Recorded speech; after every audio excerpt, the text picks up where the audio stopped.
గోరు చిక్కుడు పెసరపప్పు కర్రీ.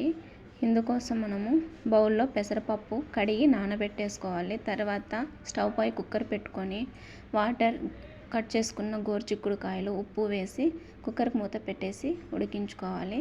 తర్వాత మనము స్టవ్ పై కడాయి పెట్టుకొని ఆయిల్ వేసి ఉల్లిపాయ ముక్కలు కస్తూరి మేతి వేసి కొంచెం వేగనివ్వాలి.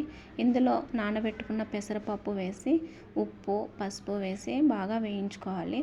ఇది వేగిన తర్వాత ఇందులో టమాటా ముక్కలు కొంచెం కరివేపాకు వేసి టమాటో మగ్గే వరకు వేయించుకోవాలి.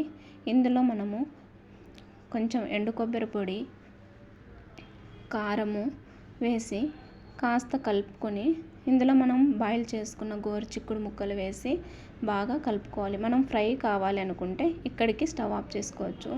లేదు కర్రీ కావాలంటే కొంచెం వాటర్ వేసి 5 నిమిషాలు ఉడికించుకుంటే మనకి మూత పెట్టి ఉడికించేసుకుంటే సరిపోతుంది.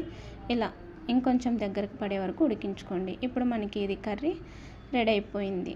చాలా హెల్త్ ఫుడ్ అండి పెసరపప్పు కాంబినేషన్.